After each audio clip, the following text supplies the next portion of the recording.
সান্ত্বনার দুখানি চিত্র। প্রব্রাজিকা ভাস্বর প্রাণা, পত্রিকার ৪র্থ বর্ষ, ৪র্থ সংখ্যা। পুত্র শোকগ্রস্ত সারদাচরণকে ঠাকুর গান গেয়ে শোনাতে লাগলেন। জীব সাজো সমরে, রণবেশে কাল প্রবেশে তোর ঘরে।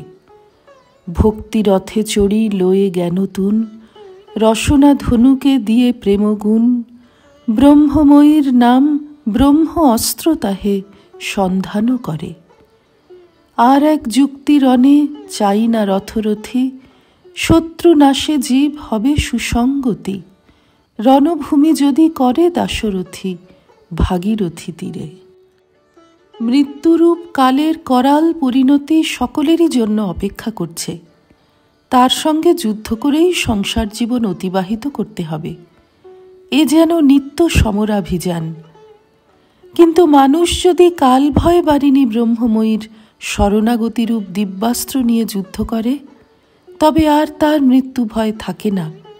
অথবা কেউ যদি সংসার মোহ ত্যাগ করে বৈরাগ্য বাড়ি দিয়ে নিত্য স্নান ও নির্মোহ শ্মশান ভূমি আশ্রয় করে আত্মতৃপ্তি আত্মারাম অবস্থা লাভ করে, তাকেও আর কাল ভয়ে ভীত হতে হয় না।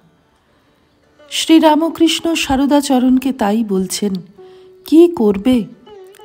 এই কালের জন্য প্রস্তুত হও। তাঁর নামরূপ অস্ত্র লয়ে যুদ্ধ করতে হবে।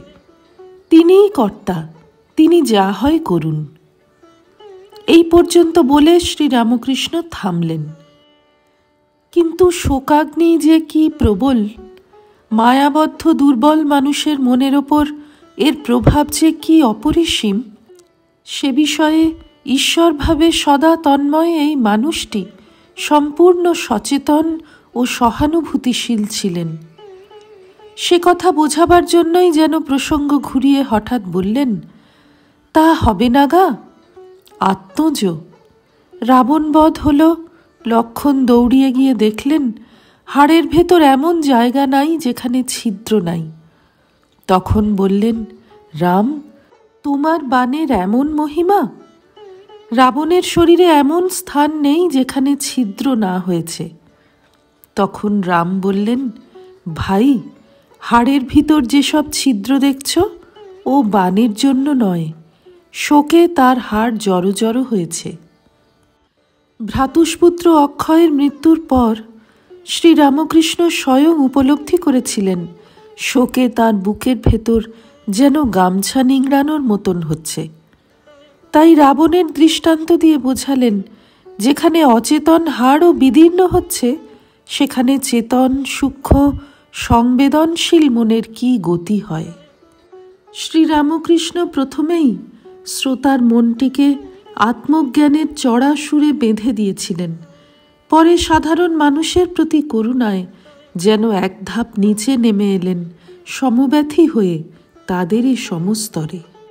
কিন্তু স্বভাব দুর্বল মন তীব্র শোকে বারবার নিস্তেজ হয়ে পড়তে চায়। তাই চিরন্তন সত্যের সঞ্জীবনী তার মহৌষধ। পূর্ব প্রসঙ্গে ফিরে গিয়ে ঠাকুর আবার বললেন, তবে এসব অনিত্য।